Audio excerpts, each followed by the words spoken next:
साथियों, भाजपा दुनिया का सिर्फ सबसे बड़ा दल ही नहीं है, भाजपा सबसे ज्यादा दिलों में भी बसी हुई है।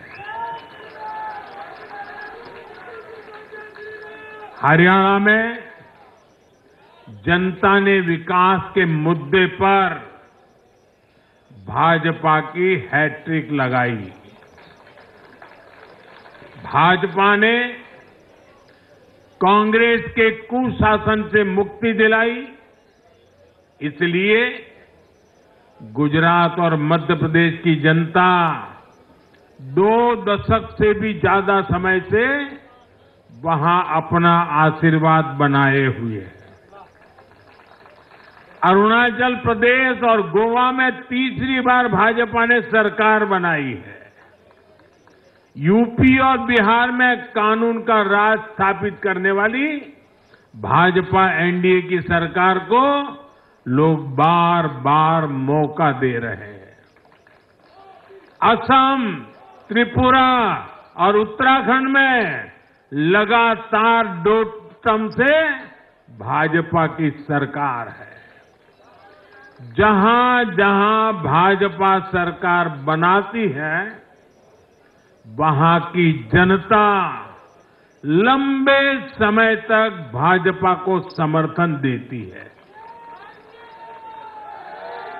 और दूसरी तरफ कांग्रेस की हालत कैसी है? पिछली बार कब कांग्रेस की किसी सरकार की वापसी हुई है? यानी जो सरकार में थे, कितने साल पहले वो दोबारा आए थे? करीब 13 साल पहले 2011 में असम में उनकी सरकार लौटी थी, बाकी एक भी नहीं लौटी। उसके बाद भी जितने चुनाव हुए, लोगों ने कहीं भी कांग्रेस को सेकंड टर्म नहीं दिया है।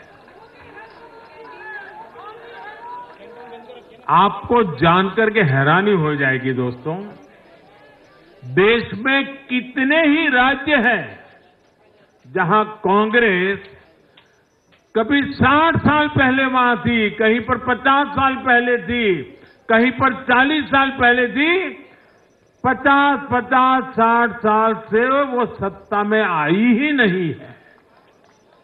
एक बार लोगों ने निकाल दिया, कांग्रेस को घुसने नहीं दिया है। देश के ज्यादातर राज्य के लोगों ने कांग्रेस के लिए नो एंट्री का बोर्ड लगा दिया है। पहले कांग्रेस सोचती थी कि वो चाहे काम करे या न करे, लोग तो उसको वोट देंगे ही। लेकिन अब कांग्रेस की पोल खुल चुकी है, उसका डिब्बा गोल हो चुका है। साथियों, कांग्रेस सत्ता को अपना जन्मसिद्ध अधिकार मानती है। सरकार में ना रहने पर कांग्रेस की हालत जलबिन मछली जैसी हो जाती है। इसलिए वो सरकार में आने के बाद देश को, समाज को भी दांव पर लगाने से नहीं हिचकती। आज पूरा देश देख रहा है कि कैसे कांग्रेस हमारे समाज में जाति का जहर फैलाने पर उतर आई है। जो लोग चांदी नहीं, सोने का चम्मच मुंह में लेकर पैदा हुए, जो लोग पीढ़ी दर पीढ़ी 5 स्टार लाइफ जीते आ रहे हैं, वो गरीब को जाति के नाम पर लड़वाना चाहते हैं। हमारे दलित, पिछड़े आदिवासी समाज को भूलना नहीं है। ये कांग्रेस है जिसने दलितों, पिछड़ों पर सबसे ज्यादा अत्याचार किया है। ये कांग्रेस है जिसने उन्हें इतने दशकों तक रोटी, पानी, मकान से वंचित रखा। ये वो लोग हैं जो 100 साल बाद भी सत्ता मिलने पर कभी किसी दलित, पिछड़े, आदिवासी को प्रधानमंत्री नहीं बनने देंगे। सच्चाई ये है कि कांग्रेस का परिवार दलितों, पिछड़ों, आदिवासियों इनसे नफरत करता है, उनसे चिढ़ता है। इसलिए आज जब दलित, पिछड़े, आदिवासी शीर्ष स्थान पर जा रहे हैं तो इनके पेट में चूहे दौड़ने लग जाते हैं।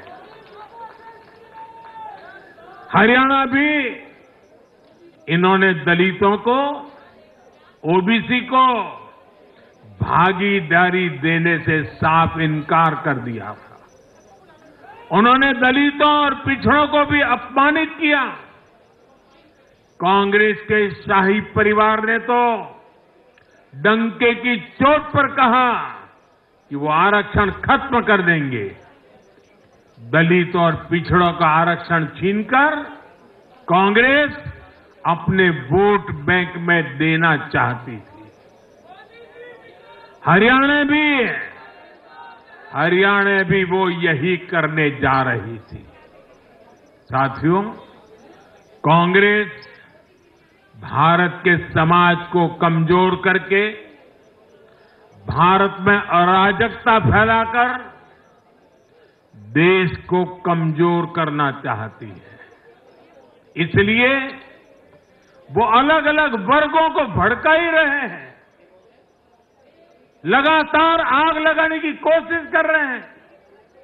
देश ने देखा कि कैसे किसानों को भड़काने का प्रयास हुए, लेकिन हरियाणा के किसानों ने उन्हें करारा जवाब दिया कि वो देश के साथ है, वो भाजपा के साथ है।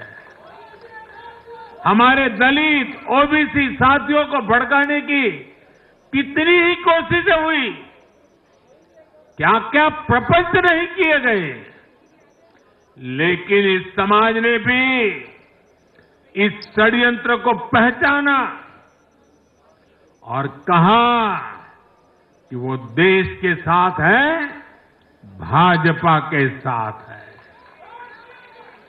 इन लोगों ने हमारी सेना को लेकर भी अपप्रचार किए, हमारे नौजवानों को भड़काया।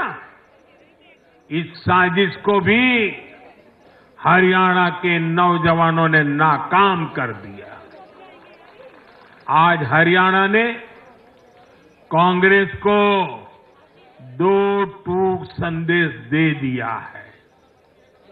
ये देश विरोधी पॉलिटिक्स नहीं चलेगी। हरियाणा की हर बिरादरी, हर परिवार ने एकजुट होकर वोट दिया, देशभक्ति से ओतप्रोत होकर वोट दिया। देशभक्तों को बांटने की साजिश को हरियाणा ने फेल कर दिया। साथियों, बीते कुछ समय से भारत के विरुद्ध भांति भांति के षड्यंत्र चल रहे हैं।